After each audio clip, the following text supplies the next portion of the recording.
needs to play, huh? And then start the song. It's 11:30, and then we start. Play the song. Who is gonna play? Gaurav? You. Let them start the song and the YouTube live at the same time.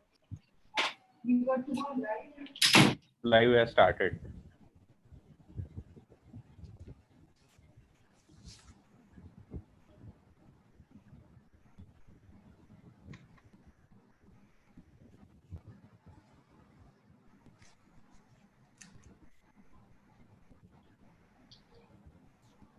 You have to do any adjustment, doctor, from your screen? Is it something from?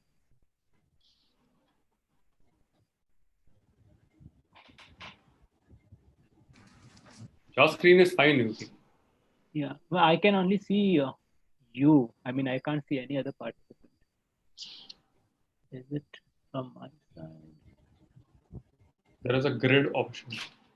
Where is it? Francis, is Ritu joining us? No. No. She's on YouTube. YouTube.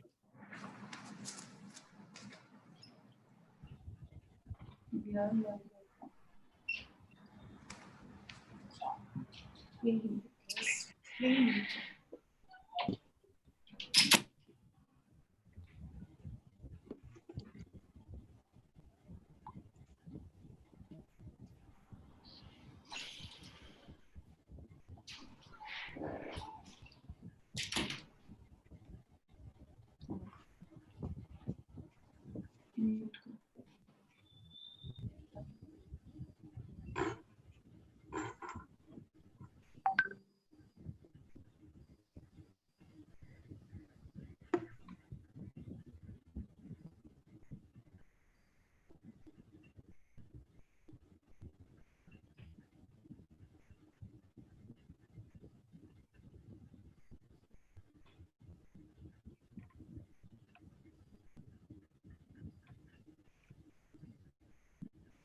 I cannot see this shared screen at all.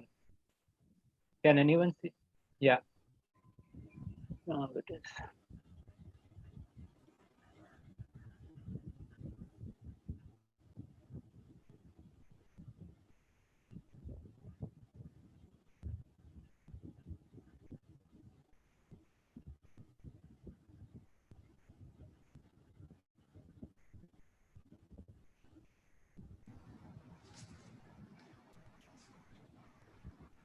We should add it.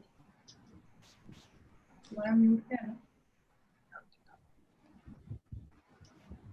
When you're not talking, keep it on mute.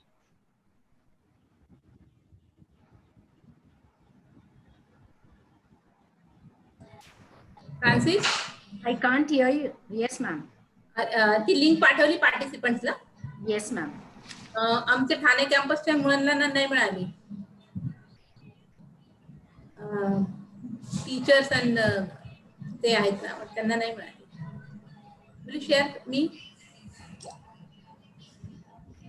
मला पाठवली, तुम्ही त्यांना share करा. We can't hear the university song.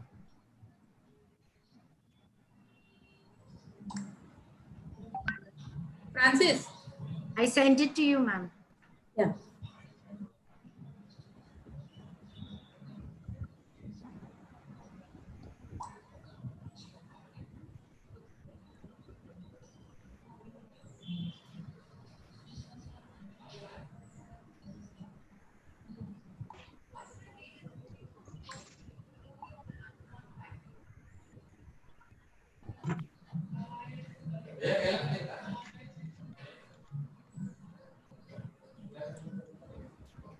Hello. Ma'am, is my screen like show? So, Dr. Francis, Yes. I think we'll start with the introduction now. Yes, sir. The university song is over. So, we have not been able to hear it. Let's start the. Madam, Dr. Sunita Magre, with your permission, may I start? Yeah, yeah. So good morning, everyone. Today I'm very happy because we are collaborating. Two great organizations are collaborating with the University of Mumbai. At this juncture, I would like to thank Dr. Sunita Magre, IC Director, Thane Subcampus, the Vice Chancellor of University of Mumbai, Professor Suhas Pednekar, Pro VC, Dr. Kulkarni, and the registrar, Dr. Ajay Deshmukh, along with Inner Wheel Club, Dr. Devangi, who heads the District 314, and Bombay Film City President Ritu Bugra and her team, and also the Holistic Center, Dr. Saurabh Talekar and his team. We are happy to be here to talk on a very valid and vital topic, that is stress management during and post-COVID. We know what is happening today, but we have to prepare ourselves for what is to come next. And therefore, we have organized this webinar, and we look through how we can de-stress with the little stress we have. I take this opportunity to introduce 5 panelists from varied arenas who will give their insight to how the ways to de-stress. I call upon first Dr. Sunita Magre, in charge director, Thane Subcampus, to introduce her institution to us.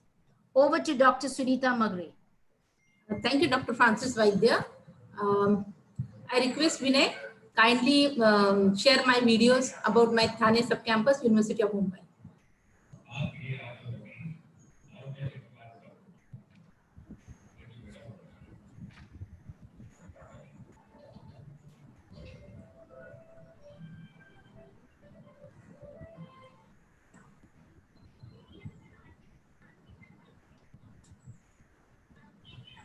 While Vishal is showing it, I would like to talk about Dr. Sunita Magre.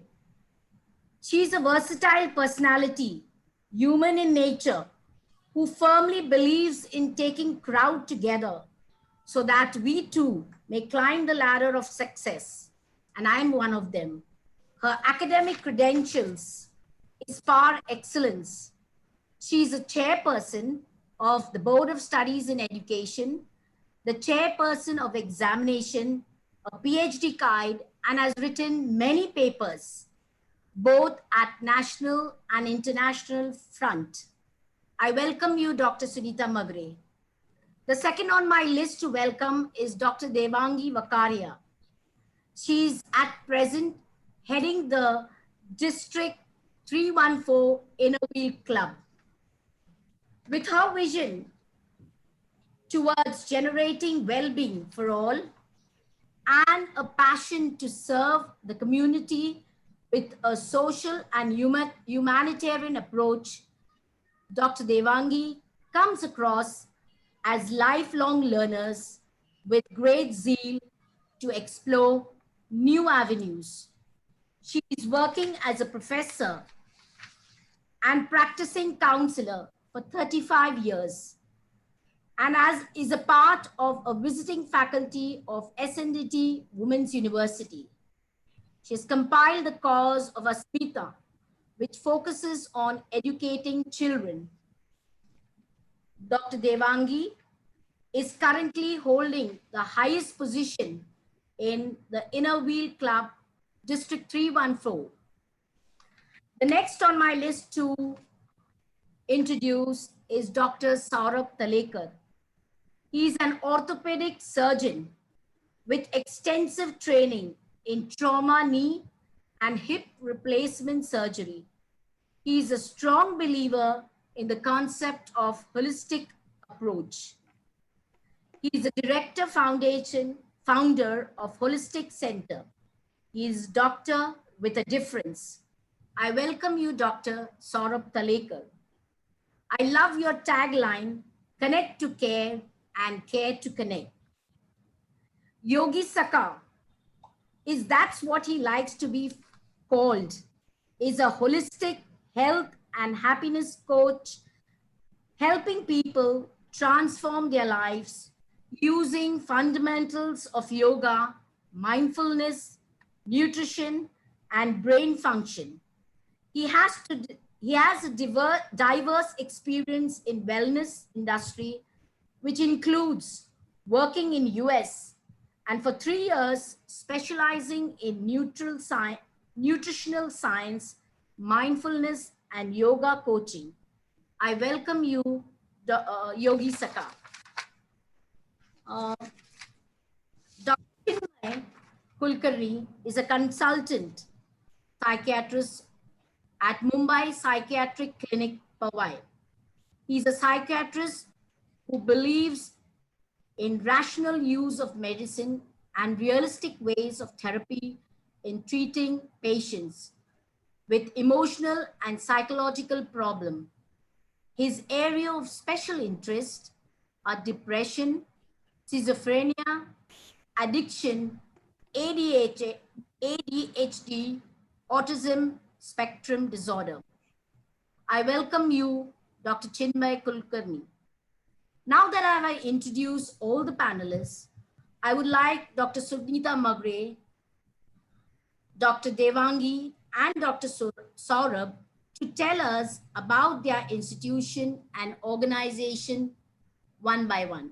Over to you, Dr. Sunita Magre. Hello. Hello. Am I audible, Francis, madam? Yes. Yeah. Vinay is not playing, Vikram is not playing the video. Dr. Saurabh, can Viral play the video of Thane Sub-Campus? Video?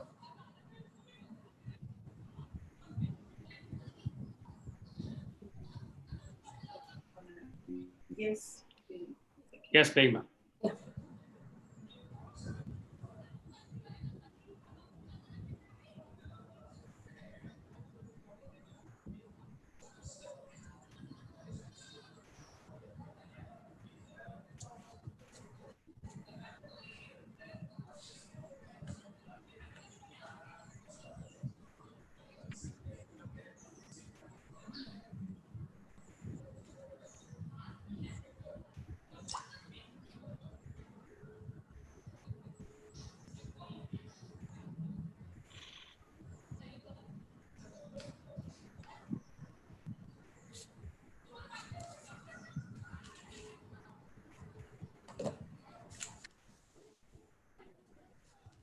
Vishal, did you get the link?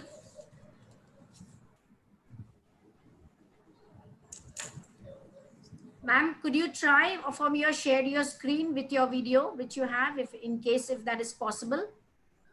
I will try.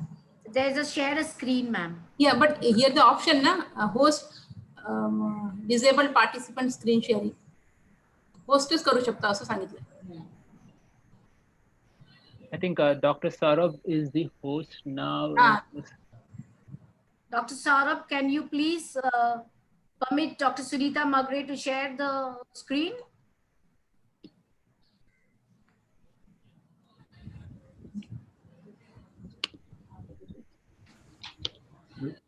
No.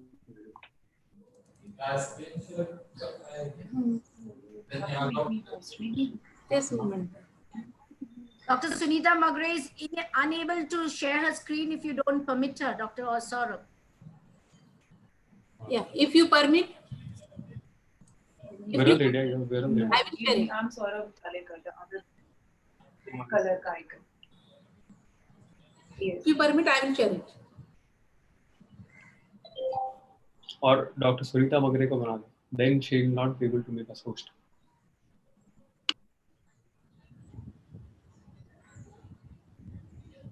Can I share it, sir? I think that will be better. They're just doing it, ma'am. Just give us a couple of seconds. Okay. Okay.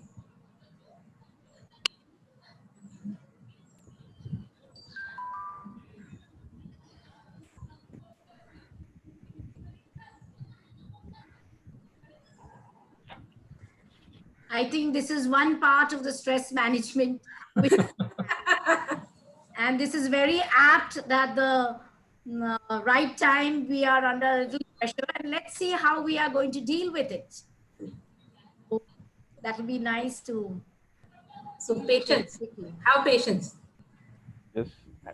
Just smile. That is exactly what we are going to talk about and take you down memory lane to see how we are going to manage stress in difficult situation, especially the pandemic. Now it's the webinar, which is a little bit. So the video is going on. Yes. We are not seeing the video. I can't see. This screen has not been shared. Yes, Dr. Sunita, the video is going on. We can't see this video. You need to share the screen.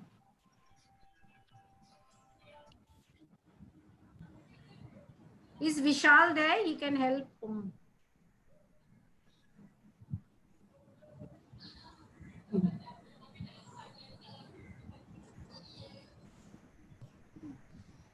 That's it.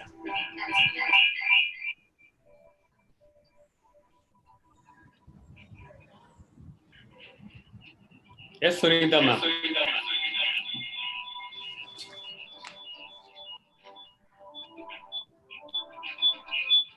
This is the whole campus of my Thane sub-campus, University of Mumbai. There is a library section. It's a part of canteen.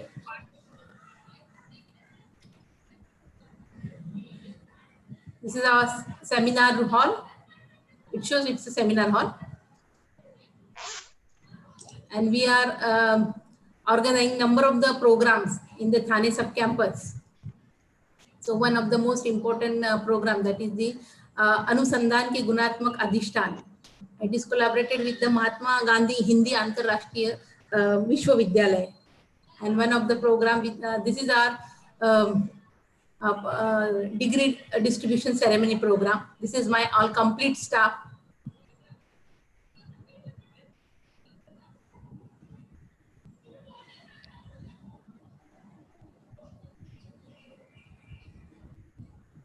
This is the first moot court competition organized by the Thane sub-campus.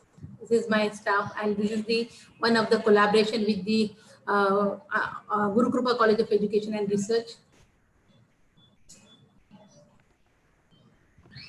This is our most important part in our Thane campus.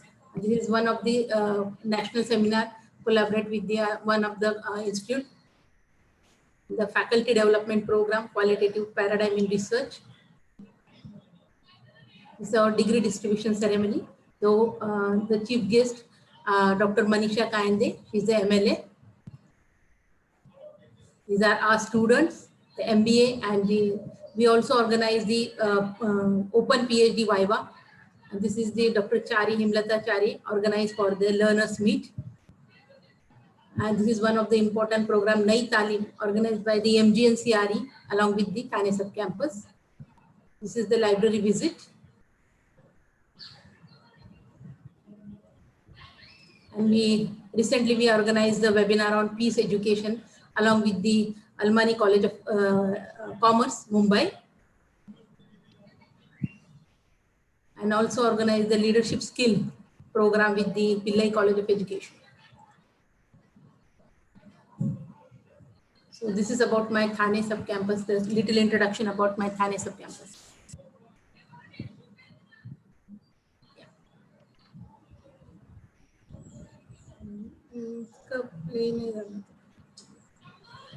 Thank you, Dr. Sunita Magre. Now I invite Dr. Devangi to speak about Inner Wheel Club. Thank you so much, Francis. Inner Wheel is one of the largest international women's voluntary service organization. And we have more than 110,000 members all over the world. And in India, we have Association of Innovate Clubs, where we have 27 districts. And out of the 27 districts, our district is 314. And it's really a proud moment for me this year to head this organization in District 314, because this year we have completed 50 years of our service towards InnoWheel. And I just want to share with you that InnoWheel has got its own constitution, and the objectives of InnoWheel are to promote true friendship, to encourage the ideals of personal service, and to promote international understanding. But this year, we had three major projects. One was building up a community center for 92 villages at Safale. And we started a Swayam Learning Disability and Counseling Center at Wadia Hospital in collaboration with Wadia Hospital. And we have established many inner wheel schools all over Mumbai. But besides this, I want to share, because of COVID-19, I think our district has reached out to maximum people in their capacity. We have 67 clubs in Mumbai. And I just want to share with me how we have done this. We were the first ones to start distributing the PPK kits to all the different hospitals in Mumbai. And till date, we have almost reached a mark of almost 2.5 crores, where one of our member has already donated one big machine of PPK kits to JJ Hospital. Still, the work is going on. And that's where we have our own values. And based on that, I feel very happy and proud that we are just able to do a drop in the ocean of whatever we can do in this COVID-19. And thank you once again, Francis, for having me here on the panel. Thank you, Dr. Devangi. I do vouch for whatever you said. The Inner Wheel is doing fantastic job. Zone 3, Bombay Film City, has made a small video. President Ritu Bugra and her team would like to share a message to all the participants to be ready for post-COVID-19. I would like to play that video. Vishal, could you help us playing the video?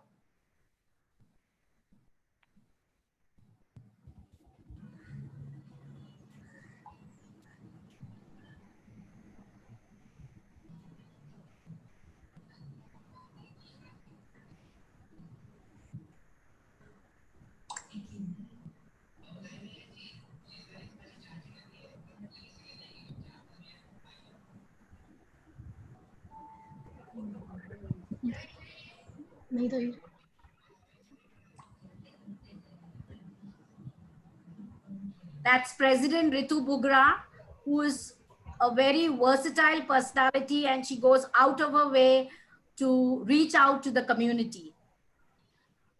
Vishal? Yeah.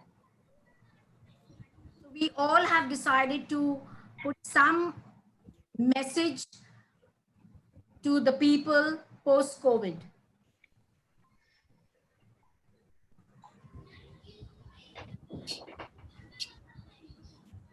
That's our oldest member, Pomai. Without her, we cannot move forward. She's our guiding star.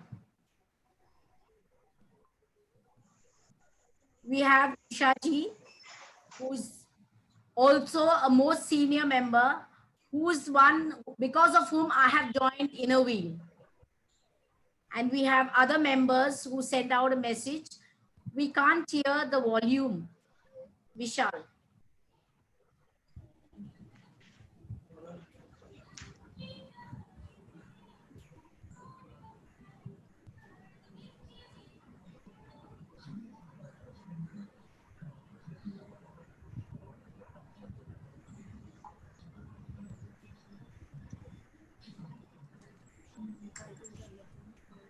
Our team consists of really elders who guide and protect us and show us the path of how to keep the light of inner wheel burning. This is, we fondly call her Ba. She's the Ba of our club. So we must not forget the old during the COVID. They go through a lot of depression. So sit with them and talk to them is what we are trying to say.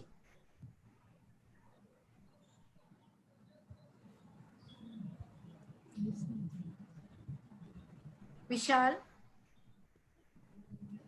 children are undergoing a lot of depression, and it's the best time we spend some quality time with our children.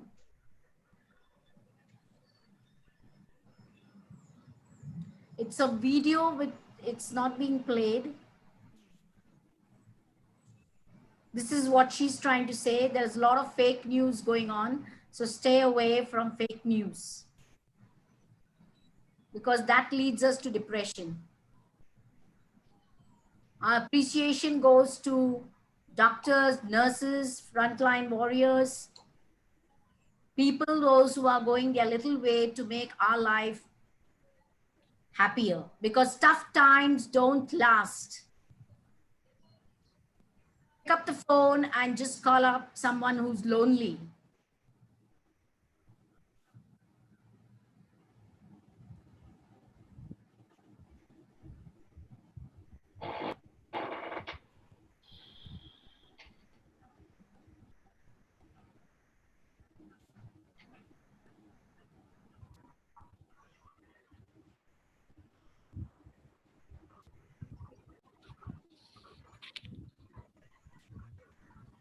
Vishal? Yes. Thank you, Vishal. That's a little message from Bombay Film City, Zone 3. Dr. Saurabh, I hand over it to you to talk about your organization. Over to Dr. Saurabh. Namaste, good morning. Thank you very much for this opportunity. Thank you very much for the introduction, ma'am. So I'm Dr. Saurabh Talekar. I'm an orthopedic surgeon. I specialize in joints, which is knee and hip replacement. But we are firm believers of holistic medicine. What is holistic medicine? It is not approaching a person, a human being, by the ailment he's got. As in, when a patient comes to me with knee pain, I do not only look after his knee. We try to address his disease in a holistic way, which is we want to know what's going on in his lifestyle. Why has he gotten this specific disease? And we're mainly focused on improving lifestyle of people. The main cause of disease, what we think, is the current lifestyle, which includes lack of sleep, bad diet, bad posture, long working hours, long traveling hours. Stress is the major factor. So we try to fix all of this. That's why even after being an orthopedic surgeon, I have a team of coaches who teach people yoga. They teach yoga and meditation. I have a team of psychologists and psychiatrists working together. I have a team of dietitians. So that is what holistic care means, which is going back to the roots of the problem. And if all of this fails, a surgeon can always operate. But we should try everything else before you put a patient through a knife. So that's what we believe in. Regarding the current crisis, we have been functional all this while. We have converted our center into the safest possible polyclinic available. We have reached out to small practitioners out in the area to help them educate about safety on protocols they should follow to keep themselves, their staff, and their patients eventually safe. And we'll hope to help the society in a better way. And we'll try to get out of this situation as soon as possible. Thank you very much. We can continue with our discussion now.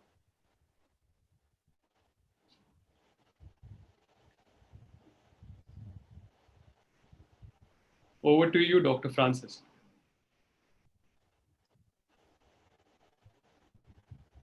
Thank you, Dr. Saurabh.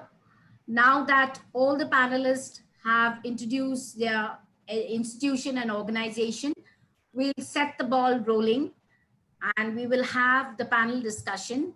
My first question is to Dr. Devangi Bakaria. Madam, you have a center of learning disabilities, which you have recently opened at Wadia Hospital. I heard that you are doing some research on people of various age group, the patients. Would you like to throw light on some of the cases which you have experienced during the COVID-19? Yeah, sure, Francis. Well, as soon as COVID-19, where we were all, we went under stress rather. So before I start, I would like to rather say that what is stress about? In Mumbai, we are all living with stress, but this is a very different stress. And stress is a response, a reaction to any change which happens. Now, this change in the environment which has happened is invisible. And that's where we are all into the mode of fight and flight mode. But when this came, and since we had opened this center recently, we thought of having an online telephonic counseling for the people, because I feel that it is not about people who are mentally sick, but almost everyone today is living with stress. And so I would like to share some few cases which have come to our center. And let me divide this into three categories. Let me just say that one is the category where there are many students who have appeared for their board exams, and they were looking out for big holidays and fun time before they could take their final decision as to what field they would like to choose. But they are completely homebound, and there are a lot of issues which they are having at home with their parents. I would like to share one case where this young boy called me up around about 7 o'clock, and he was so frustrated that he said, "Madam, I just want to commit suicide." When this comes as a shock to us, but I had to calm him down, ask him that who is in the family, how are the things going on, and he just said that my father is mentally sick, he's under a psychiatric treatment, and he doesn't allow me to do anything at home. No social media, no TV, no phone calls, nothing. So how do I live in this house? I either have to run away or I want to commit suicide. So that was a case where I am still in touch with him, and every alternate day I talk to him, and he's much better right now. So basically, it is something where you are not used to, and you have to get into the situation which you never expected before. Other cases are where people are very much feeling insecure about their career. Especially, I mean, I would say there were students who were going to appear for the exams, and there were students who had already given their exams, who are waiting for their results. So there is a lot of insecurity with them. Many of the students wanted to go abroad for their studies. They have paid their fees over there, and many of them were undergoing counseling to choose their own career. So everywhere you see, there is a lot of insecurity as what is going to happen. But at the same time, there are positive things which I feel to COVID-19, that very funny cases have come, that people who were into extramarital affairs, they have gone back to their wives or husbands, because each one to its own had to manage everything at home. And so that's somewhere I feel that somewhere COVID-19 has brought some good message and opportunity for people to bond with their family. But yes, I feel very, very sorry when I get phone calls from senior citizens, especially when their children are staying abroad. They're living here or even they're staying in the same city, but they are not able to meet their children because they are living separately. And there is a lot of loneliness and depression. And again, that feeling of insecurity, that what is going to happen? What if something goes wrong with me staying at home? Who is going to help us? So many such cases have come. And I think almost till date, we have attended almost 700 calls with my team. And we are trying our level best to help them out. And also, I would like to one case which has just come yesterday, that because in COVID-19, the children are at home, so the parents are trying to have the matrimonial proposals for their daughters and son. And here is this girl who calls me up yesterday that, Madam, it's so difficult to take a decision just because my parents are family friends to the other family, and I should take a decision in this COVID-19 when I have not met him personally. I have been just talking to him as a friend, and suddenly this proposal comes. So how do I decide? So, I think this COVID-19 has, there are positive and negative side of it. And the biggest thing which I feel as a counselor, that we need to equip our children with life skills, which we have actually forgotten. And life skills as in, because we need to accept the situation, first of all, which is not in our control. As we are trying a level best, we are sitting in lockdown, we are trying to reach out to people, but still we are not finding the solution. We are not able to flatten the graph as we could have done with the lockdown. So somewhere there is something, God has given a message that yes, we need to look into ourselves and we need to remodify our life, what we were going through. And since we are addressing to the teachers and the students, I would like to say that yes, we need to have resilience to our education system, because with the technology, what we are going through, we are having online courses, and somewhere we need to equip ourselves, because we have to live with this virus till we find a vaccine. Even after finding the vaccine, we don't know how long it's going to take. So somewhere we have to find ourselves to adapt to this situation. So to sum up, I would say that yes, first accept the situation. It is not in our control. We have to wait and watch. Once you accept it, you learn to adapt to the situation. We were for a lockdown for only 10 days. Then it came to 30 days, 45 days, and still we are expecting more and more. So let us learn to adapt to the situation and make use of the maximum time which we are spending at home with our parents, with our grandchildren, with our family. And let's modify and change our outlook towards the whole COVID-19.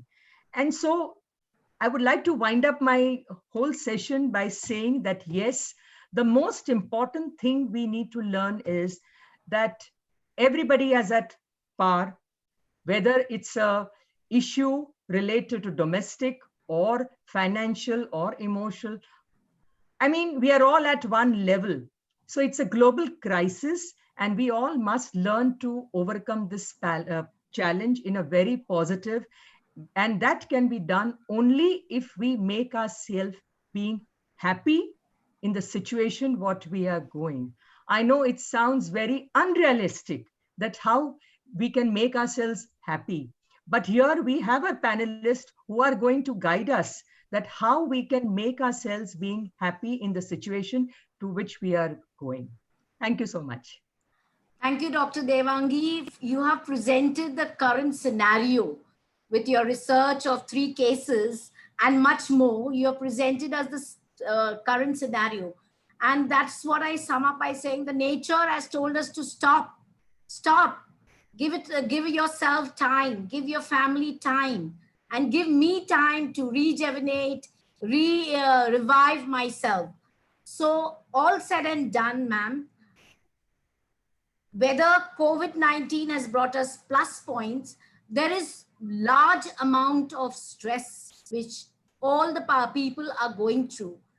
And therefore, I would like to ask Dr. Chinmay Kulkarni, that Dr. Devangi has told us, has mentioned about the current scenario. And she has talked about stress among adults, adolescents, and the old. So, what exactly is the stress? What is anxiety? What is the difference between stress, anxiety, and how do we as layperson know the difference between stress and anxiety? Could you please help us to know about it, Dr. Chinmay? Yes, so thank you very much. First of all, it was really nice listening to the three cases which Dr. Devangi explained. So, see, stress is what arises when something you value, something you care is at stake. So the future uncertainty, like students, probably some of the students had gone through interviews and got selected, and now they are not sure whether they will the companies will hire them or not. So any uncertainty and any change is a stressful situation. Even if it is a positive change, it is a stressful situation. Even if it is a negative or possibly negative situation, it is a stressful and thing. Now anxiety is little bit more than that. So anxiety is when you get fixated with a possible negative consequence, or a possible threat, or a possible uncertainty. So if you get fixated with it, so that means all the time you're worrying in your mind about, oh, what is going to happen, whether am I when am I going to write my exams, will I pass them, or what happens, oh, others, so much time everyone has got, now everyone is studying so much, and oh, what if I will lose the job, or the company which hired me won't take hire me again, or any such types of uncertainties, negative possible outcomes. If you get fixated with it, then that can become anxiety. So in anxiety, you have constant worry about that thing. You get restless because of this constant worry. Oh, what will happen? You can't focus on one thing. Many times students, when they are going for exams, they are very anxious. That means they are restless, they can't focus, they can't sleep properly, they have muscle tension. So these are all the symptoms of anxiety. And there is one more thing which is called as panic. So panic is further away from that. So panic means you have physical symptoms of anxiety, like you have palpitations, your heart pounds, you start sweating, you start trembling, or sometimes some people, many students go through this, that when they go to exam, they forget it. Somehow they know things, specifically when there are viva exams or oral exams, they forget. So this is the panic thing, and if it is troubling you too much, then it is a real cause of concern. So having some stress is okay, but having anxiety or panic can sometimes be serious, and it can have serious consequences. So it is always better to reach out to a mental health professional like psychiatrist, psychologist, or counselor, to if you are going through extreme anxiety or panic.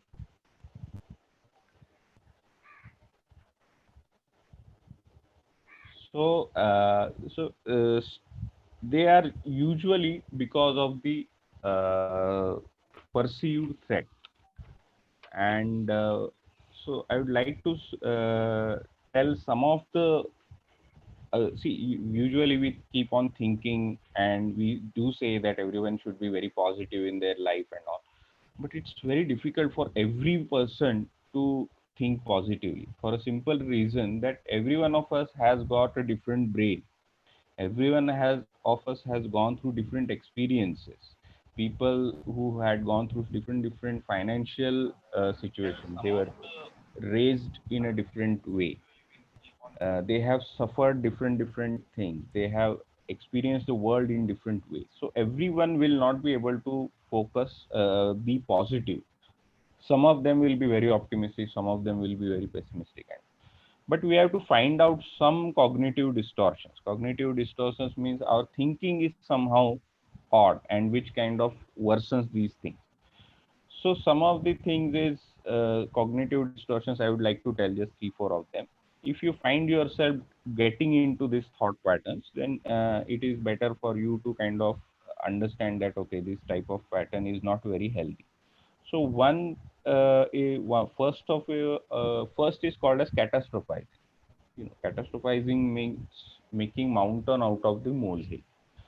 So, for example, mm, somebody, there are many news that all the industries probably will be going through some type of financial problems, or there are news that students who have got job, who many companies will are preferring to not actually give them appointment letters.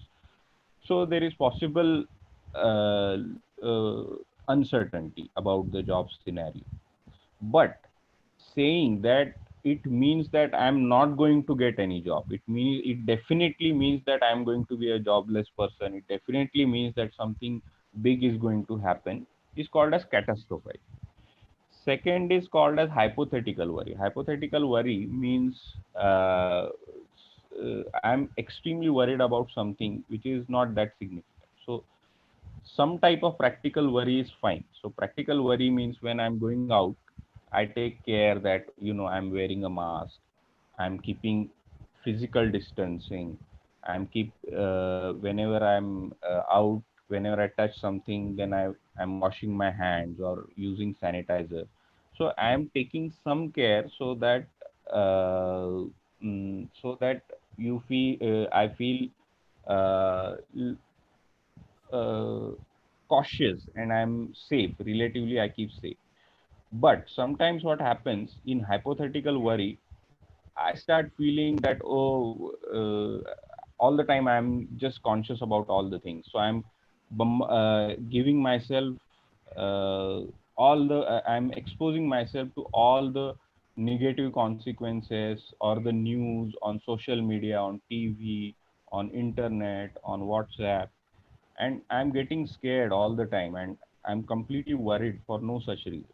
So this is called as hypothetical worry. It is also a thought distortion. And the next thought distortion is what is called as emotional reasoning.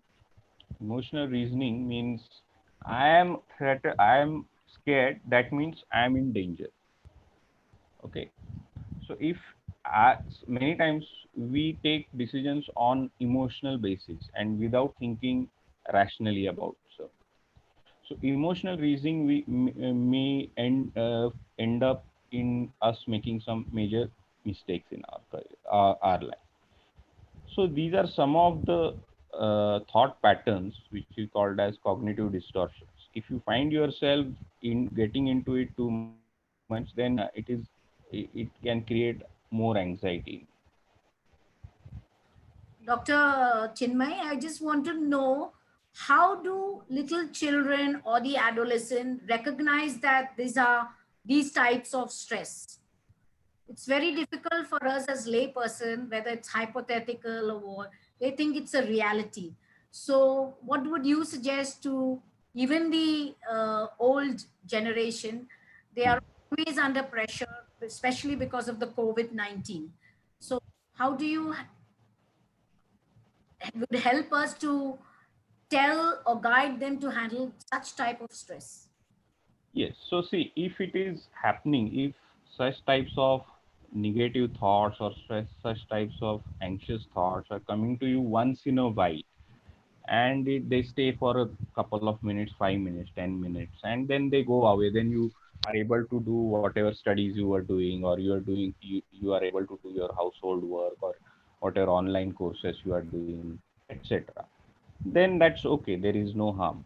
But if it is there all the time on your mind, because of this you are not able to focus on your studies, on your work, or on your household work all the time, if you are scared with it, then it is a cause of concern.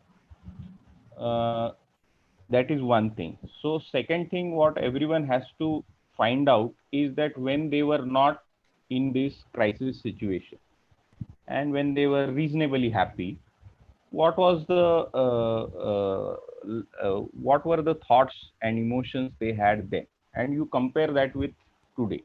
If you feel there is a very large difference between the two, then it is also a cause of concern. So what I say is that we have to follow a thing which is ABCE.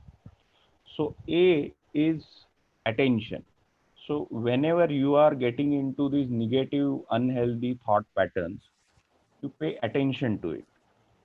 So whenever you are disturbed, stop what you are doing. Just take a moment and just think what are the thoughts you are going through. What are these uh, negative thoughts? B is for beliefs. So what are the beliefs? So we have these automatic thoughts. We many times have unhealthy belief systems. Like suppose I go uh, to my clinic, and suppose my receptionist is not there, and she doesn't pick up. A call has come or a couple of calls have come, and she has not picked up the phone. Then I get angry. Why are you not picking up the phone? Some patient may be calling, and what is this irresponsibility? So I have this irrational belief that she must be there all the time. So similar beliefs we have in our homes, that just like Dr. Devangi said, that the father has this irrational belief that the son must not watch TV, must not use social media, must not talk on phone.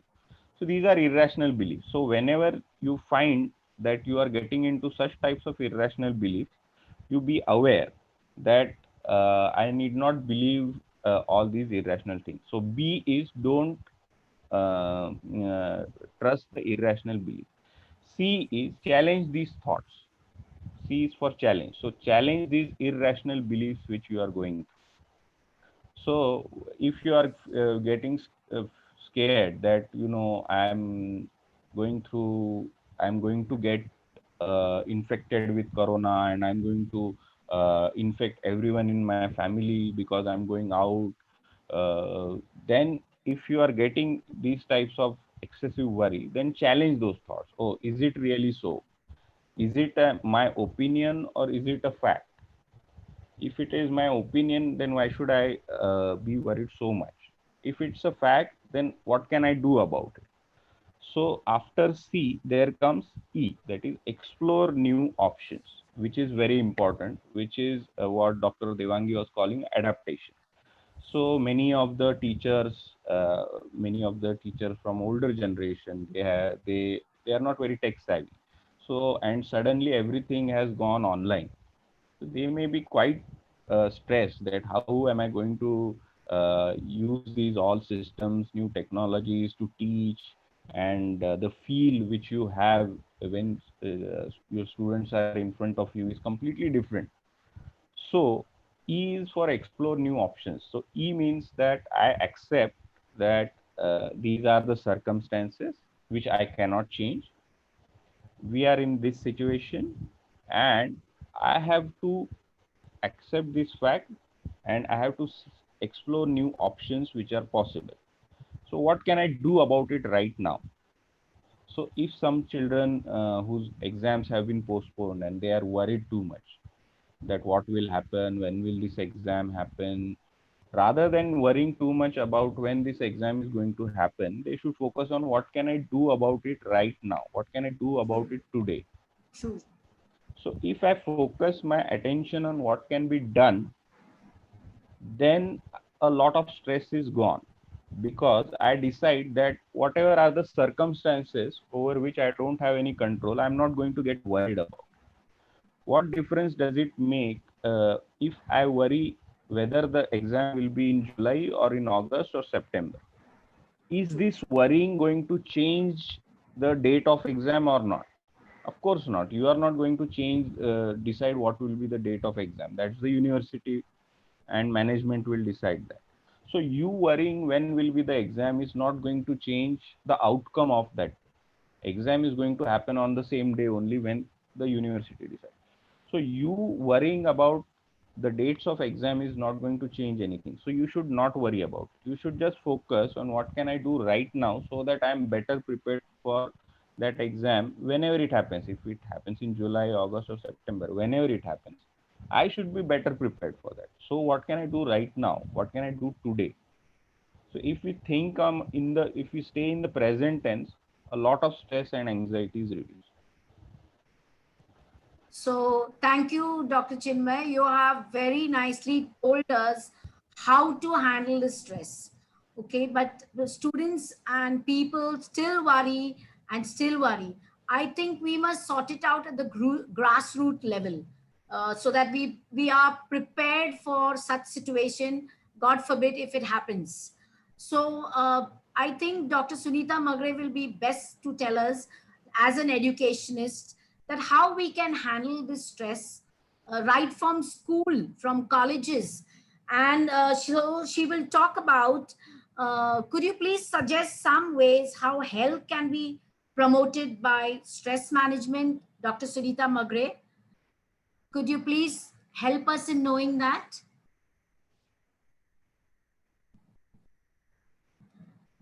Could you please unmute yourself, Dr. Sunita Magre?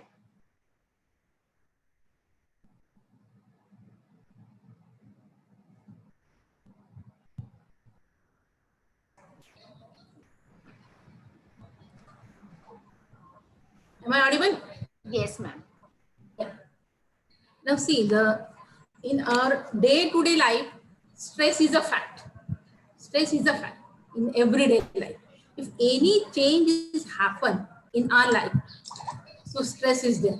Maybe stress is it in a positive way or maybe in a negative way, but stress is there.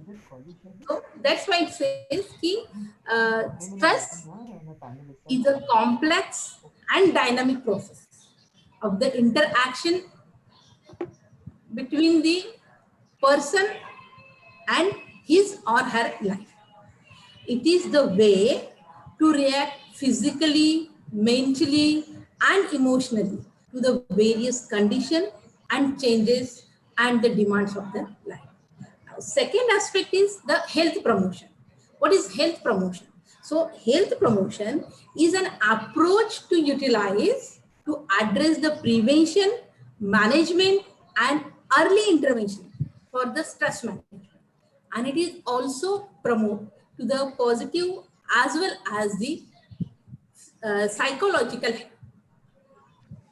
So that's why I'm saying the health promotion is a science and art of helping people to their lifestyle in order to achieve the optimal health level. Then how to achieve the optimal health level? So I clarify, it is on the three bases. There is a physical basis, emotional basis, and the intellectual basis. So on the physical level, represented human body and the harmony and the balance can be achieved by doing the number of the regular physical exercises, having a balanced nutrition, and by avoiding the excess habits of food habits. And on the second level, that is the emotional and the social level balance is achieved through the proper stress management and assistance during the emotional crisis. And in this stage, we achieve our harmony by building and maintaining a proper support network. And this support will get from our family members, our colleagues, our friends, and number of the communities from our society to help us in our difficult situation. And the last level, it is an intellectual level. And on this intellectual level, so intellectual balance is established by having a general type of the education and continuous professional evaluation, which is often accompanied by defined, fulfilling, and continuously developing career and re-establishing the continuous development of our intuition, creativity, and the capacity of anticipation of the future events. So this on these three levels, we have to maintain the health promotion according to our stress management. Thank you, Dr. Sunita Magre. I just want to ask you, is University of Mumbai has put in peace education Yeah, into the syllabus. Do yeah. you think it is fruitful? How helpful it is in the promotion of mental health? Yeah, definitely. Peace education is one of the part to promote our health. So, how this peace education is helpful to our mental health of our students or youngsters or in adults also. So, I quoted one of the definition of the World Health WHO, the World Health Organization, and it defines that the health education as continuously constructed opportunities for learning involving some form of communications designed to improve health literacy. So we, through this program, we can improve the health literacy, then including improve our knowledge and developing the number of the life skill, and which is more important for our community health, for our life. So life skills are very, very important. In shortly, I say health education is not only the concern with the communication of information, but it fostering and motivation, skills and the confidence necessary to take the action to improve our health. And the peace education is very, very helpful for promoting our health. So peace education is a fully holistic concept. How it is? Because it embraces the physical, emotional, intellectual and social growth of the children within a framework, and it is the based on our human values. Peace education is based on the philosophy, and it's the peace education teaches love, compassion, trust, fairness, cooperation, and respect for the human family and our human life.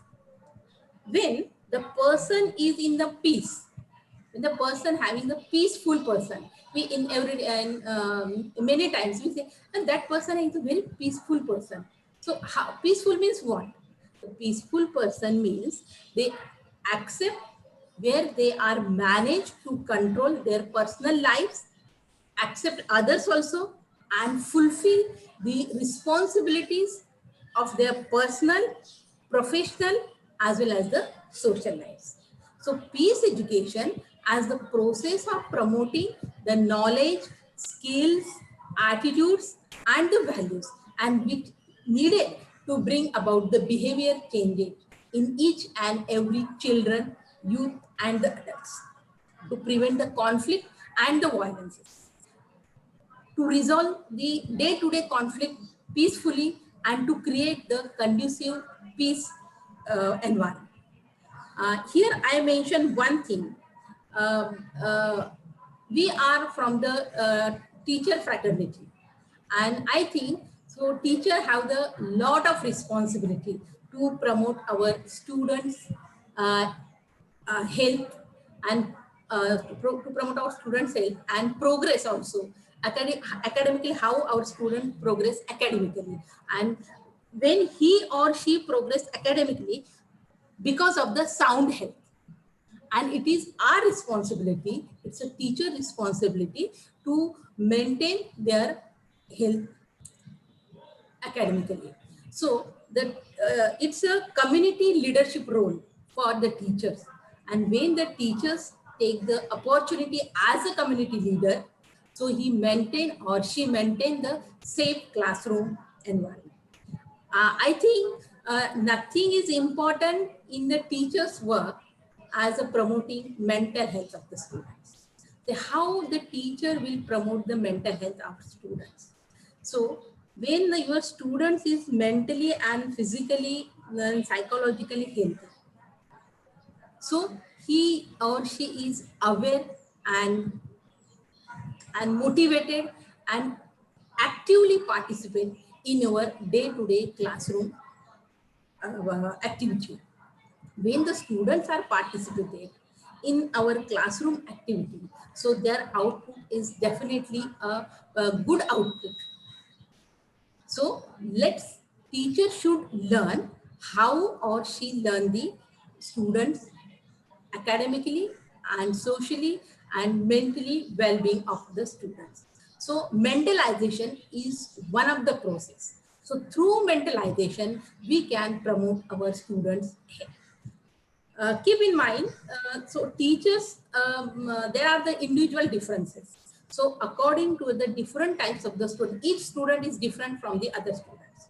So teacher should know or should think once in a day about their students, what they are thinking, what they are fulfilling, or about the our educational environment. And when you get the skill of mentalization, so your students will benefit from the sense that they understood a school at very well.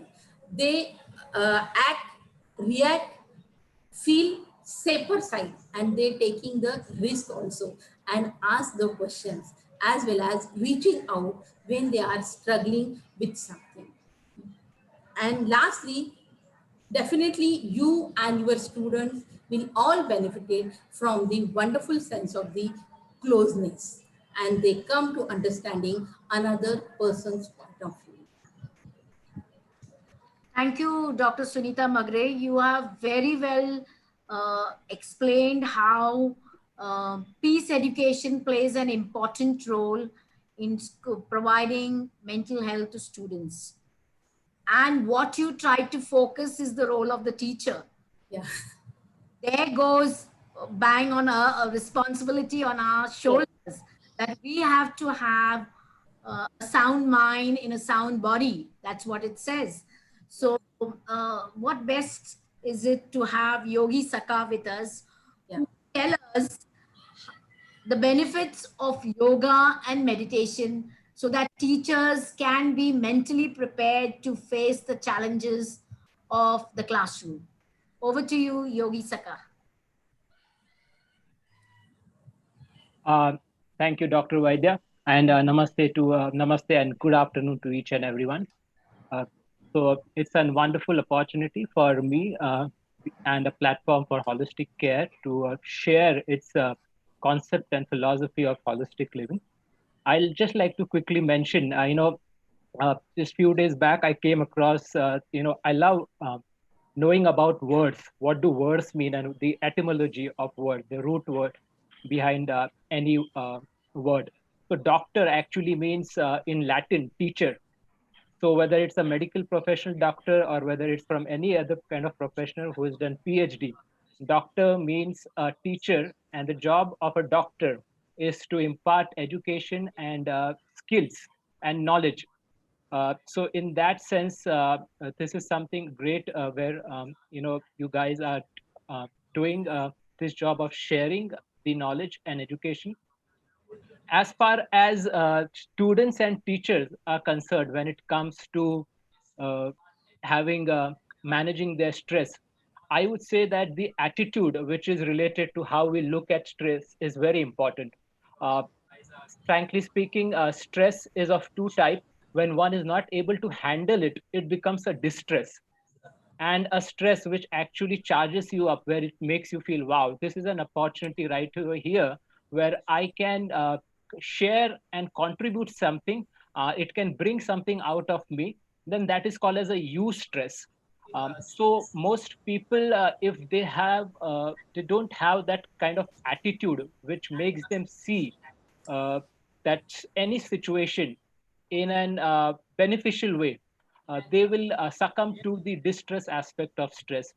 And another aspect when you can manage stress is through, I call it as a model of ASKA, which is attitude, skill, knowledge, and action. So we need to develop certain skills, especially at this point of time when there is going to be a tremendous change in terms of uh, career, job requirements, the skills and knowledge which in which the education system is going to be changed. Teachers and students need to be equipped with the right kind of skills and knowledge related to technology, related to online platform. So this is something as far as technical aspect of handling stress is concerned. But as an holistic yoga coach or a holistic life coach, when it comes to use the principles of mindfulness and certain exercises related to breathing, there are very powerful ways in which one can manage the stress of the body and emotions just by making your body to exercise or move in a certain way. Because right now at this point of time, what has happened is that most people, because of the lockdown, are at home. So that's the reason the body is not moving, and a body which doesn't move is actually a stressful for the body itself, because our body has evolved to move around. So it will create a lot of stress in the body and also mind if we don't move the body in the right way.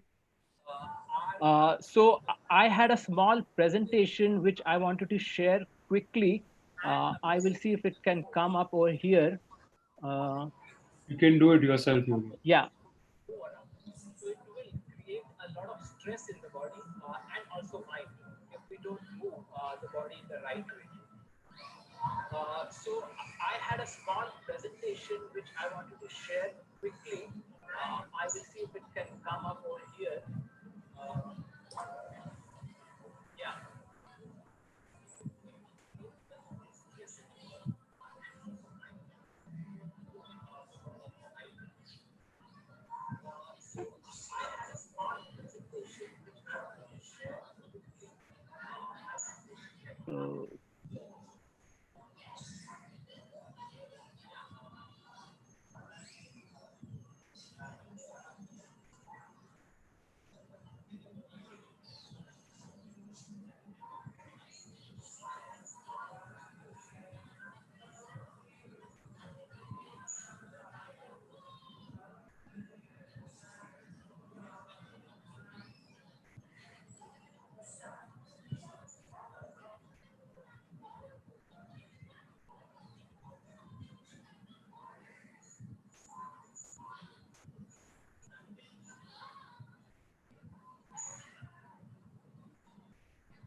So when it comes to stress, it's something which we need to understand, that stress is both physical, mental, and emotional. And this is an example of an stress which happens on the physical aspect of the body. And when it comes to a response which our body provides to take care of the physical stress, we have the same response which the body does when we have a certain kind of mental stress and an emotional stress also.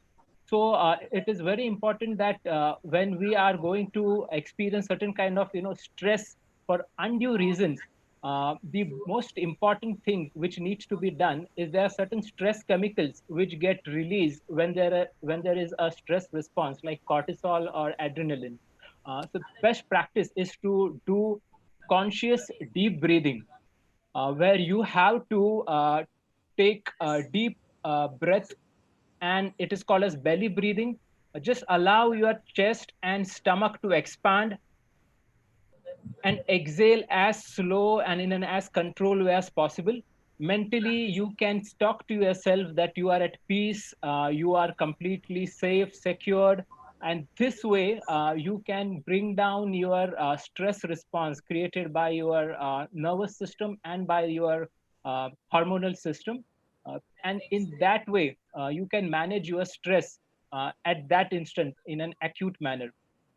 And especially chanting of positive affirmations and also visualization of positive images plays a big role when it comes to managing stress. Here is something which I wanted to show about the system which we use in holistic care center, which I call it that as a prime change model, where our we actually coach our uh, clients, the people who come to us, trying to get rid or trying to move beyond their limiting beliefs. So most of the limiting beliefs are in the aspect of their self-worth and identity. That most of the identity and the kind of self-worth which people live with is very limited, is something where they feel they cannot do something, they don't deserve something. The meaning which they give to their existence is also very limited, where they feel that right now, because we are suffering and having this crisis, we should go in a panic mode and we should do kind of panic shopping, and we should do all kind of things just on the basis of the panic effect of their body. And the experience, because of this meaning which they give, is very limited again in their perception in their life. So what we do over here is, through prime change, we try to resolve these identity, meaning, and the experiences which our clients come here with. And this model can be used by anyone. The very first important thing is have that self-belief and self-confidence in you, where you know that you are capable of handling anything and any situation. And you need to just ask for help. And also you need to give a different meaning and perspective to it. How we drive our life is more important on how we see things and how we interpret things. So this is somewhere I wanted to share with you guys. There are three kind of viruses. The right now, which is the biological virus, which is happening and we cannot see. Then there's the logical virus, which happens in the system because the system gets hanged up, and all kind of downloads which we do, which is not necessary. And there is illogical virus of ego, or the kind of stress which we keep perpetuating in our mind. So these three viruses have one solution only, that we need to keep our system clean, and we need to detox our mind through right kind of practices of meditation, breathing, mindfulness. And this is another perspective of stress which will help us to have a positive attitude, that whenever we go through stress, it is for a growth and opportunity. I wanted to show it to you over here that when a lobster is in the process of growth, it actually becomes big in size, and the shell of it starts to make it kind of go through that pain and suffocation. It has to move out of that shell, or else it will die. So it comes out of the shell only because of the stress which it experiences, and then when it comes out, it is a totally bigger one and stronger one. Similarly, with an caterpillar who becomes an butterfly, is because of the stress which it experienced in the cocoon. Same way, we have evolved in a way. The creativity and the positivity in the human being is only because of the stress which we have taken it as a challenge, and our brain which has evolved to live with these challenges and face them in a positive and creative way. So there is no way we have to see at this current situation that this is going to kind of beat us down or pull us down. We have that functions, and we have that power in us. We just need to get in touch with that power. And this is where I wanted to show the power of breath, that it is very powerful when it comes to breathing, because every life form breathes. Every life form is breathing, whether it is your cell, whether it is an amoeba, a plant, and microbe. And that one common factor, if we get in touch with, we can actually change our entire physiology, psychology, and entire experience of life. This is something which is a detailed process, but as I said, you can start with deep breathing practices and being mindful of the breath which is happening. So from my side, this is something, as an holistic wellness coach, I wanted to share. And I would be happy if you guys have got any questions related to this. Thank you. Thank you, Yogi Saka. I was just looking at all four panelists speaking about. Dr. Devangi spoke about accept, adjust, adapt, and adjust, the 3 A's. Then Dr. Chinmay spoke about attention, belief, challenge, explore. Dr. Magre spoke about prevention, management, intervention. And the NCT also tells us about ASK, the attitude, skill, and knowledge. And Yogi Saka, you spoke about action. So looking at all the four panelists, I think it boggles down to one thing as the holistic living. And so it will be best and appropriate to hear it out from Dr. Saurabh Talekar, that how did you start following the philosophy of holistic living? I'm curious to know the science behind this, doctor. because you're an orthopedic surgeon and then you're talking about holistic. It's a little bit, a curiosity has been risen in my mind. So please let me know about it and let the audience also know about it. Over to Dr. Saurabh. Thank you. Thank you very much for the question. So, how did a surgeon who's trained in surgery get into the philosophy of holistic living? We kind of get too much into the surgical training and we forget things, what we've learned, as we forget our basics. So, I had to go through a personal experience to realize.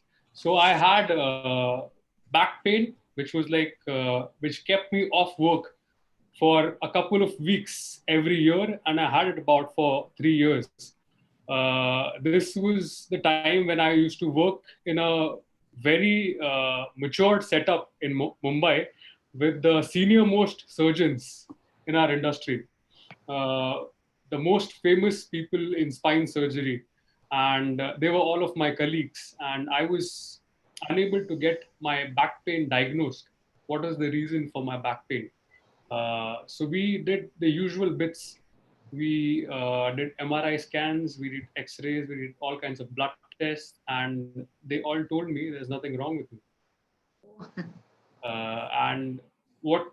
So after seeing so many people, after evaluating myself, after all of this time, I just started taking painkillers and going back to work. And eventually, I landed up with Dr. Chinmay when I was going through grief when I lost my father.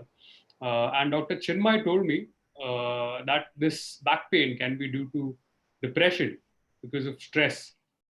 And that's why we started getting over the grief and the depression with Dr. Chinmay. And now the back pain is gone.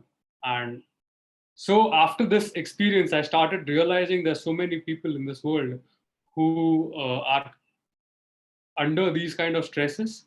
If you see the statistic, about 77% of the people in India are under some kind of a stress. And out of these 77% people, about 90% of the people are scared to go to their medical professional or a psychologist to seek help due to various reasons. So that's why now we are speaking about it in the open, and that's why we are not just treating a human being like he's skin and bones. We're treating him as a human, which is we take in consideration his mind, his soul, and his habits, which have a big impact on what disease he's got.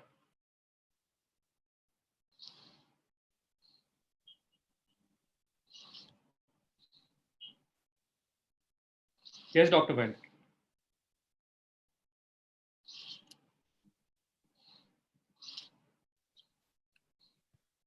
So I will continue with the second question. What you had asked me was, what is the science behind this stress?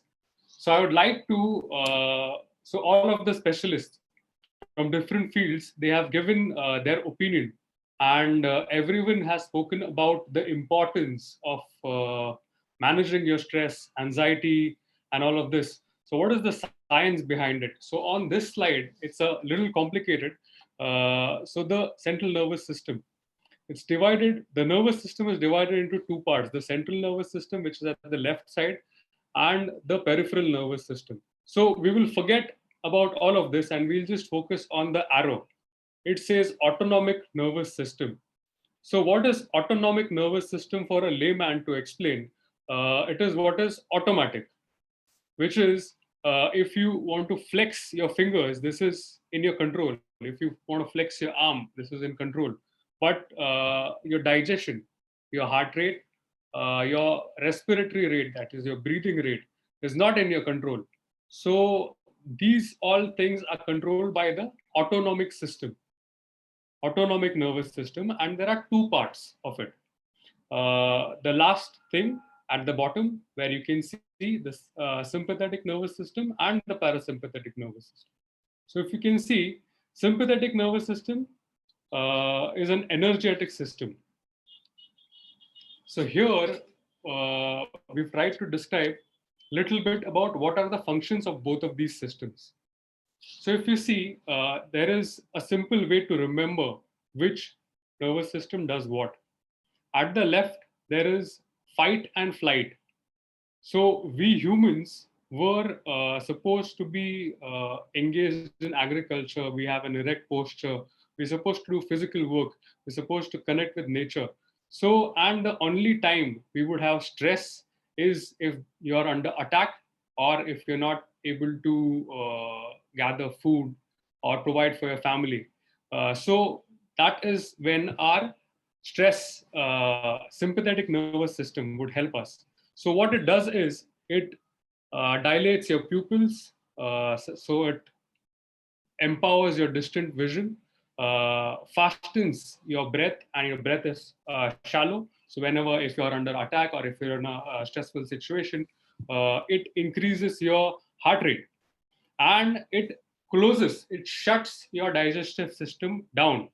Because when you're in stress, you do not need to digest, you just need to act. And on the opposite side, on the right side of the screen, you can see this is rest and digest. So this, a human is supposed to do this most of his life, what we are not right now. So what does the parasympathetic nervous system do? Shrinking of the pupil, slows down the breath, slows down the heart rate, and the digestive system is very active. So what are we doing right now? So this is how a human is supposed to be. He's supposed to connect with his family. He's supposed to enjoy the nature. He's supposed to do physical activity, what we've forgotten about in the city life. And this is what we're doing today in our city lives. Late nights, harassment, wrong fields, stress, mortgage deadlines, bullying, workload, anxiety, taxes. This is all on our mind. So what it does to these systems.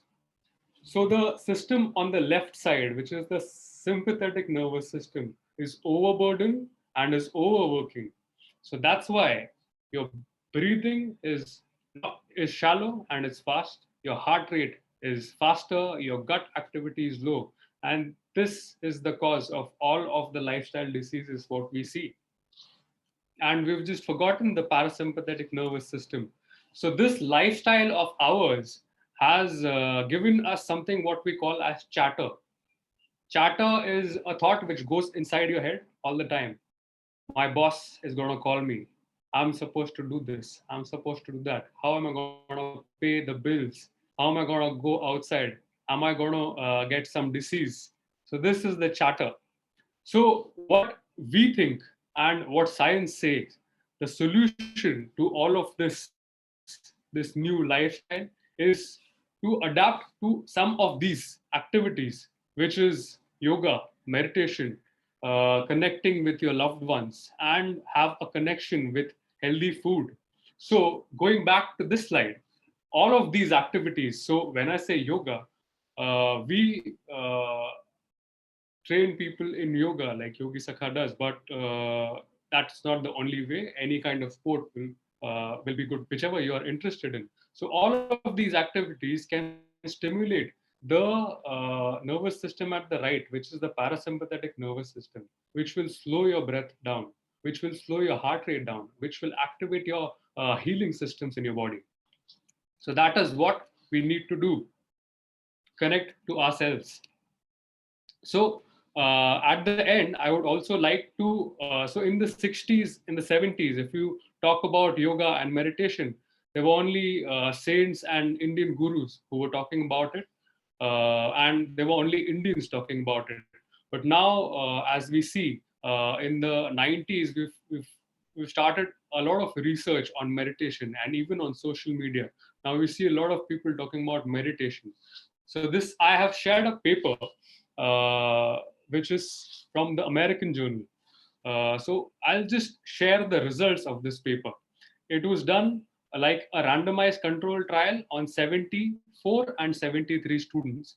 So students The results are, in the meditation course, increase average subjective happiness and mindfulness attention awareness. Mindfulness scores increased and anxiety decreased more for students in meditation class compared to students in psychosocial class. So if you can see, the conclusion is there is evidence that a semester long course of meditation, when it is included in the study group, is associated with improvement of the well-being of college students. So that is for the educators. There is a second paper which was done with which is a paper from Israel. So this talks about students with special needs with ADHD, attention deficit hyperactive disorder. So the influence of mindfulness and meditation in these kind of students. The results are mindfulness practice, improved awareness and decreased hyperactivity and inattention. So this is a definite marker which we can say, and these are only two papers which I've included here. There are hundreds of papers now on the profits of yoga and meditation. So further, to take it little off the topic on on the effects of meditation on diseases. So you can see there is this meta-analysis which has included different papers, 14 papers, a combination of all of these studies into one. And what do all of these 14 papers say about the treatment of non-communicable disease through meditation practice? So they say this can provide effective alternative therapies to assist blood pressure reduction for patients with non-communicable disease. So when you include meditation into a patient's life, you can treat various diseases. And I do not agree with one point where they mention alternative therapies, because meditation is so natural. How can they call it alternative? Alternative is medicine, or surgery is alternative, because that's not natural. So that is how I would like to end this session. So what I would like to want to tell the people who are watching us that we are available for your help. You can get in contact with us. We have psychologists and psychiatrists and yoga coaches on board, and we will be ready to help you all. Even now in the time of lockdown, we have shut the sports section of holistic care, but we as a clinic, we're still functional. Above that, we are also providing all of these activities on our app. So you can have the psychologist, psychiatrist consultations on the app. So please, if you have any questions, yes, Dr. Vaidya, we can take questions now if you have any questions for me. Thank you, Dr. Saurabh. I think we end the panel discussion now. And we started with knowing the cause, finding out various causes of stress, and we landed up through the process of finding out remedies and the ultimate of being holistic. So thank you all the panelists. You gave us such academic feasting on the topic of stress management during, and you have prepared us for post-COVID-19. There are certain questions coming up. I will name the panelists who will answer this. Rukmani Jamdar says, Yogi sir, at times we tend to lose our temper in spite of practicing yoga. Could you explain the reason and how to overcome this?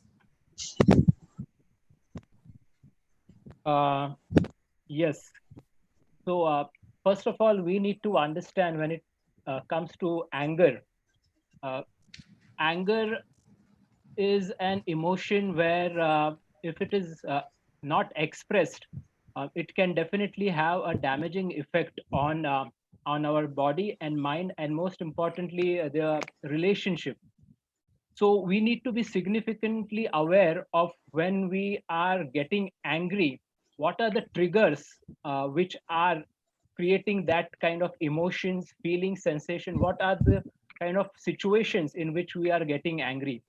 And that's here where the practice of mindfulness becomes very important, because if you get angry where you are already being overwhelmed by the momentum of your emotions and of your feelings, it will be very difficult at that time that you can stop your anger.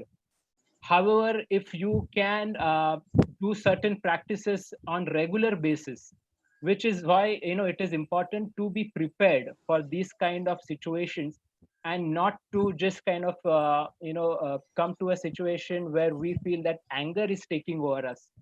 So practices of, when you say I'm not able to control my anger even though I do yoga, then there are practices where you may want to try to see certain breathing practices which you may focus more on. The alternate nostril breathing, the deep breathing. Spend more time on that. After that, reflect on that situation on which is making you kind of give that kind of anger response. What are the expectations which you are having from that person? Is it something which is fair enough? What is that which you can work it out? Think about it in your mind itself at that time after this practice is over. Another important thing is of in our system of prime change of gratitude and empathy. So practice gratitude, because mostly anger is a result of our expectations which are not met. So if our focus is mostly on what I can get from others, that is a very dangerous situation to put ourselves into, because that will create stress, because what I can get from others is never in our control. But if we have an attitude of what I can give to others, there is an empowering attitude, because now it is in my hand what I can give to others and how I can be grateful for what is being given and to learn and grow. So these certain attitude mindset shift and also shifts related to your body and physiology through yoga must be properly practiced on regular kind of intervals or regular days, just like we take regular showers and maintain regular physical hygiene. These kind of hygiene practices of mind must be carried out on daily basis. Thank you, Yogi Saka. This question goes out to Dr. Devangi.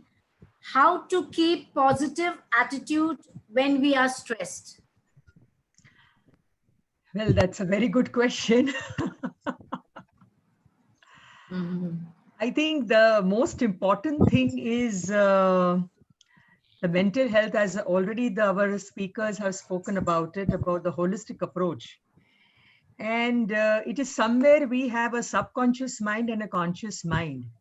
And if we have our thoughts which are positive, and if these thoughts are sown very deeply in our subconscious mind, automatically the actions which you take as consciously will definitely make you feel positive about everything. Now, just give you an example that today we are all going through the situation of COVID-19, and no matter we are professionals, but at the same time, we are also feeling stressed. We are also having many uncertainties, as rightly Dr. Kulkarni has highlighted very nicely. So there is so much of uncertainty in the future, and that is giving a feeling of insecurity. But there is something called as hope, which is always there. Hope is always there. And if we live with that, I'm sure we can have a positive approach. And just giving a simple example that today, staying at home, we are able to manage rather all these challenges, what we are going through. So that itself shows that if you are going to be positive about everything, you can find an easy way out of it. Thank you, Dr. Devangi. This question goes out to Dr. Sunita Magre. Suggest new activities related to stress management to be incorporated with the academic syllabus.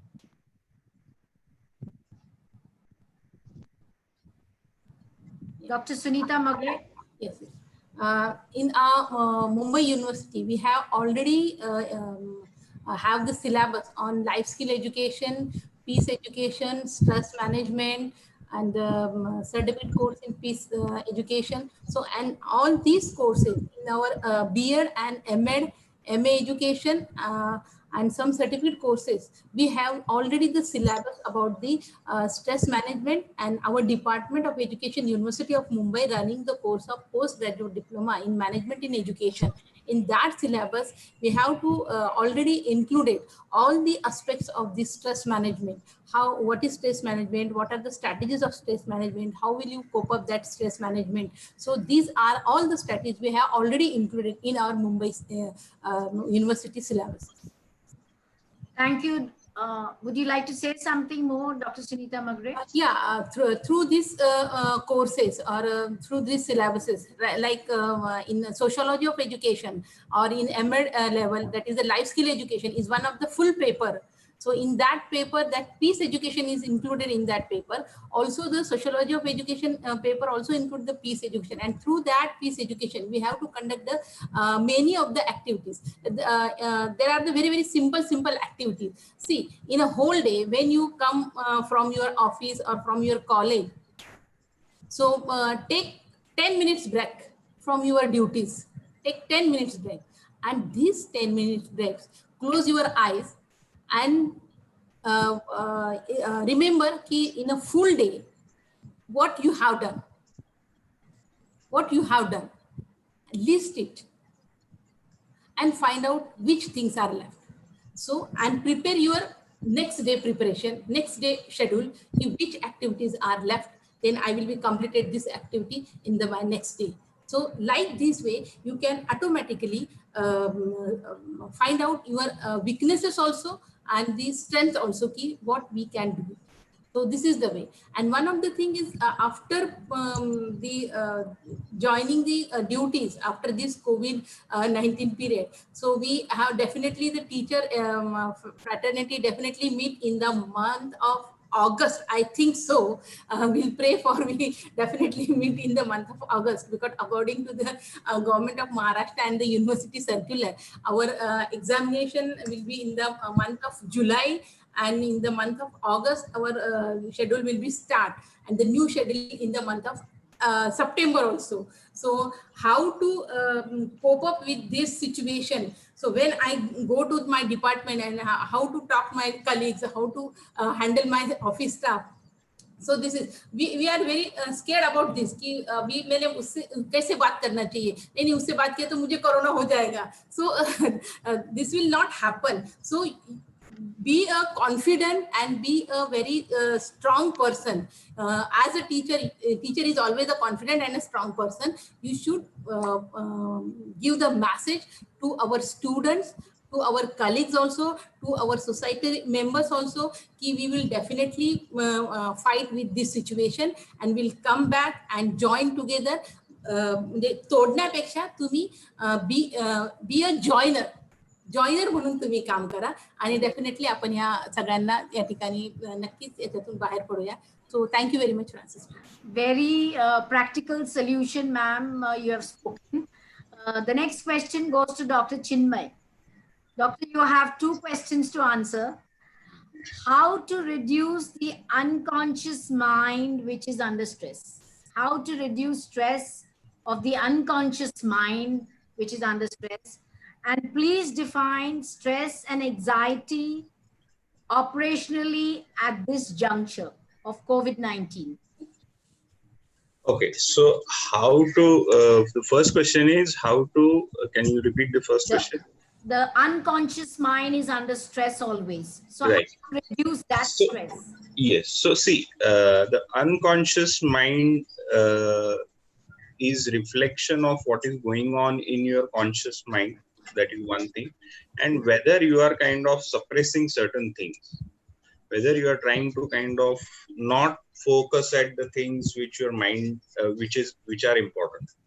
So it is, you have to ask yourself one thing, that what exactly is going wrong in your life, and bring yourself to the present moment. So if you bring yourself into the present moment, then you understand that there is very less to worry right now. Am I having any particular problem at this moment, not after 10 minutes, not after 1 hour, not after 1 week or 1 month. Am I having any problem at this moment? Usually there is no problem at this moment. Problems we have in the future.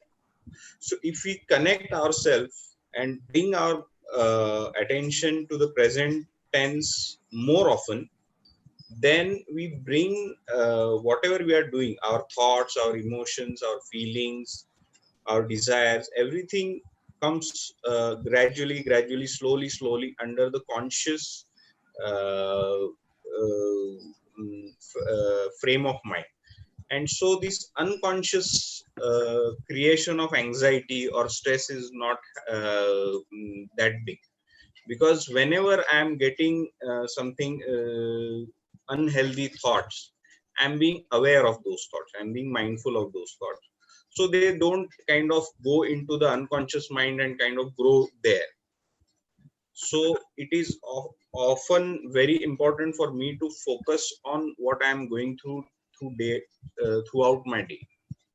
So that is the way in which we can control the unconscious anxiety which is happening. And the next question was, can you repeat the next question?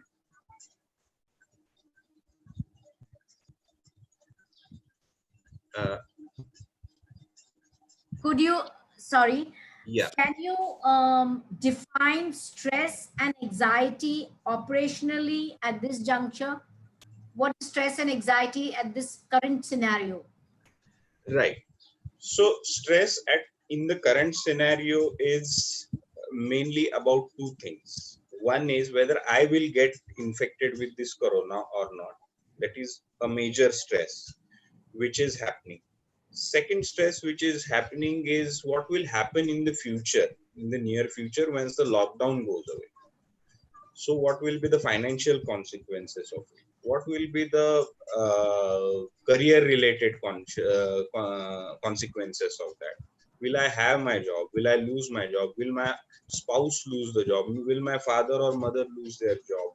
Or what will happen with the loans which we have taken and we have to pay these EMIs? So there are two stressors. So the first stressor is an important one, but you have to always understand that you should not go to the two extremes of this. So first extreme is you go into a panic mode, that you mean that, okay, this corona is very dangerous and I will not go out and I will not communicate with anyone and it's very dangerous. That is called as panic mode. Second is the carelessness mode. Second extreme is the careless mode. Careless mode means I don't care, whatever will happen will happen. And we all saw many videos on TV and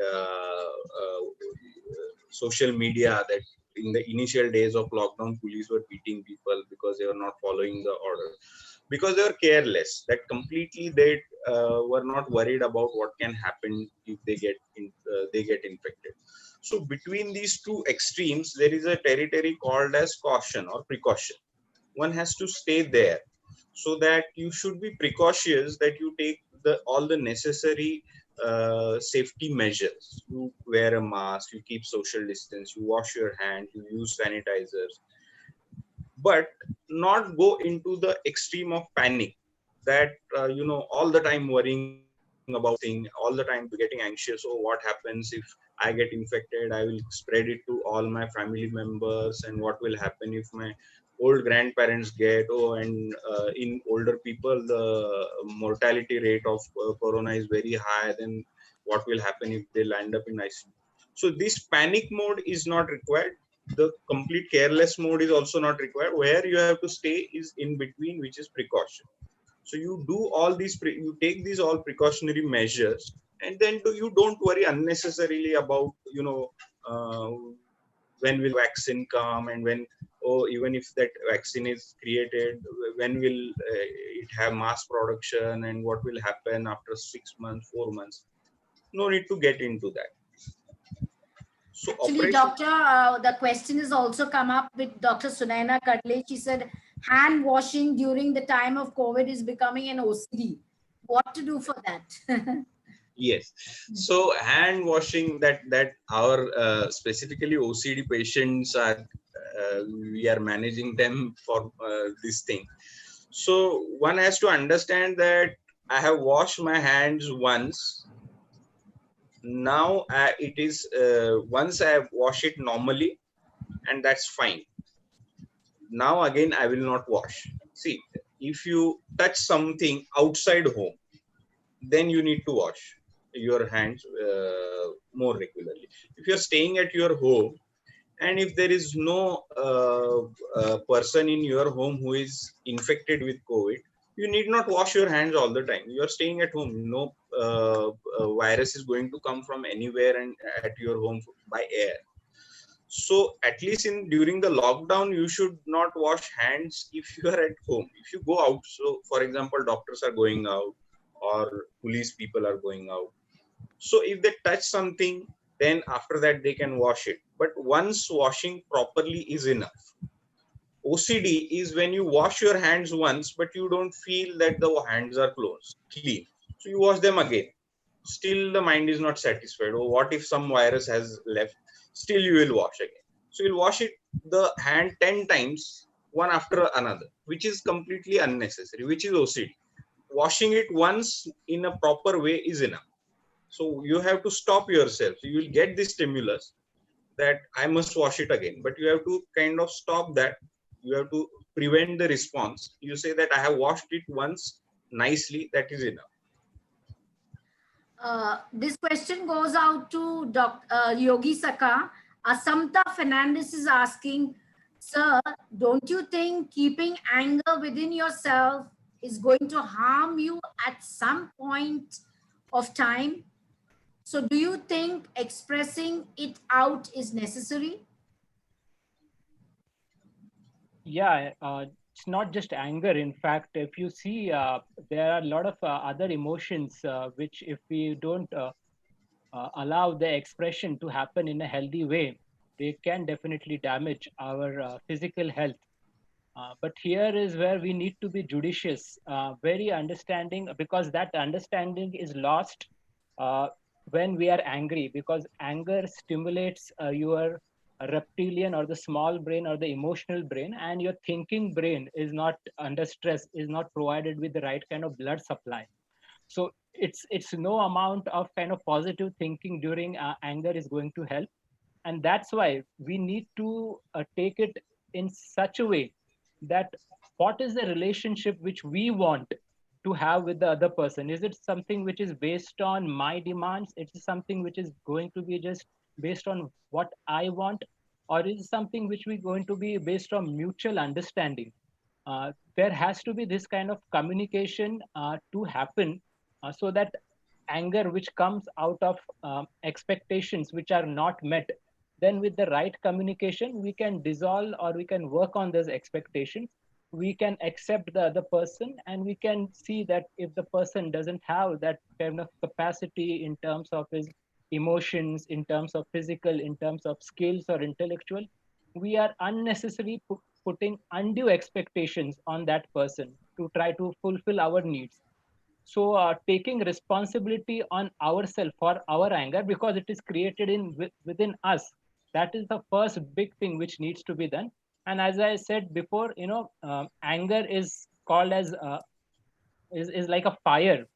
So more than the other person, it is we who are going to burn because of the anger. Like when you light a matchstick and throw it to burn something, then it is the matchstick which gets burned first. So we have to understand that when we have anger in us and we want to express it, we need to see that that expression of anger is first going to hurt ourselves on a physical level and mental level and relationship level. And what the other person is going to get out of it is not guaranteed, but guaranteed is that we are going to suffer because of anger. Thank you, Doctor. One final question to Dr. Saurabh. Ketki Satpute, Dr. Ketki Satpute is asking how to convince the younger generation to follow this holistic life. And then we will stop the questions. Dr. Saurabh? Yes. So that is really a difficult question, and you can see all of what we do, the meditation, the yoga. People really get used to all of this, and even the understanding of all of this comes after the age of 25, and even the stresses and the real trouble, which is this lack of activity and all of this, also comes after 25. So I think kids are doing well in most of the situations, but there are specialists who specialize in child psychology. If some kid is having a specific issue, they can always address these specialists. There are also, if you see sport activities, there are a lot of sport activities in the college and the school campus. There are also people who are specialized in training kids for yoga. So, how much stress and these lifestyle induced diseases adults are facing, I think it's a lot lesser in childhood. But if there are these rare situations, there are specific people who can address them. Thank you, Dr. Saurabh. I'd like to quickly jump in. Quickly, just to kind of from my point of view, just kind of couple of words. So when it comes to youth who want to actually get into this particular aspect of holistic, I would say that they have to see it as a promotion model of health and happiness, because at holistic we do not believe in the model of something where we're managing disease, or even we are managing kind of stress or diabetes or blood sugar, heart disease. We are promoting health and happiness. So who doesn't want to be healthy? Who doesn't want to be happy? When you think in terms of this way, as you are a human being, which is HUMAN, it has two aspects, the Hamas and the Man, and the being is the spirit. So if you think in terms of your humanity itself, you would want to develop yourself on an holistic level of the Hamas, the body, the Man, human, and the spirit. And that's where, as an holistic coach, I believe it's important that people think more in terms of the life who they are, the soul who they are, the human who they are, and not just in terms of the limited roles which they play, where it's all about kind of wanting, doing, and achieving, but more of kind of the humanity which should get addressed first in the right way. Thank you. Can I add little bit to the question of anger which was asked? Go ahead, doctor. Yeah. So see, the question was that if we don't take out our anger, express our anger, will it kind of grow? So basically, a lot of study has been done on this, and it has been found that if you rather express it, if you what is called as cathartic expression of anger, means you get angry at your mom and you shout at her, you throw something at her. This kind of thing is actually worse than you not expressing it, because once you express that anger, you get this sense of unburdening from that. Okay, so if I beat someone up out of anger, I feel unburdened, I feel little bit peaceful.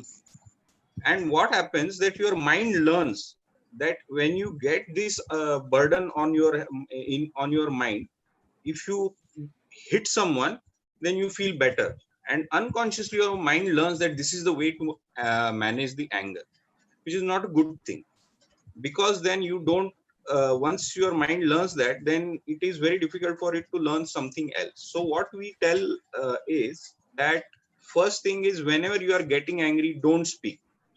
So if you are getting angry at your spouse, you tell your spouse, I'm getting angry, let me calm down first and then we will talk. So you remove yourself from that situation, you go to the other room and you distract yourself into some healthy, pleasurable activity. So it should be healthy. That means you should not smoke or drink alcohol.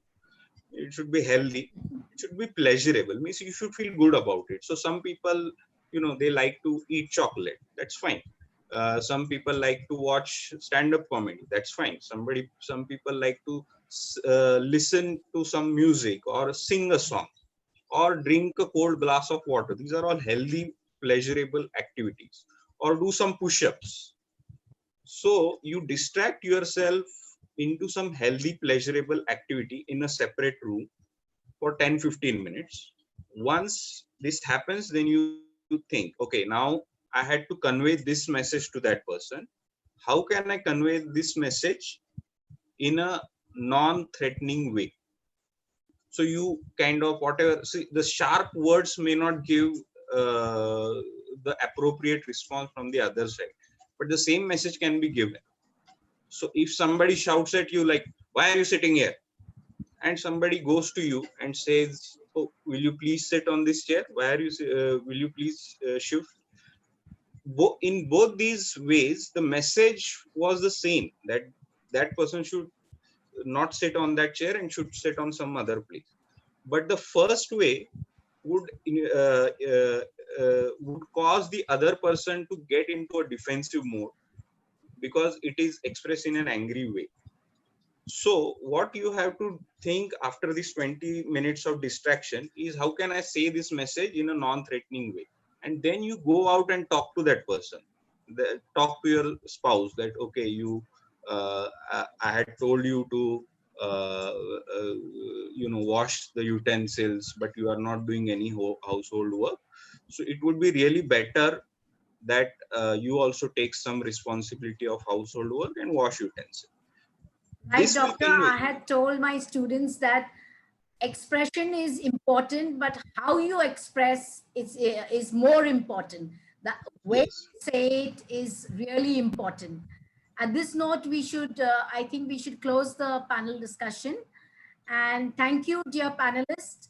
On behalf of University of Mumbai, Thane Subcampus, Dr. Sunita Magre, the Pro Vice Chancellor, the Vice Chancellor, and Inner Wheel, Dr. Devangi, Zone 3 President of Bombay Film City, Dr. Ritu Bugra, and her team, and Holistic Center, and the team of Holistic Center. We thank you for such a beautiful panel discussion. I'm sure we are going to now de-stress with a little solutions you have given us to face the problem. Thank you so much. We close the session now. Thank you. Thank you. Thank you. Thank you.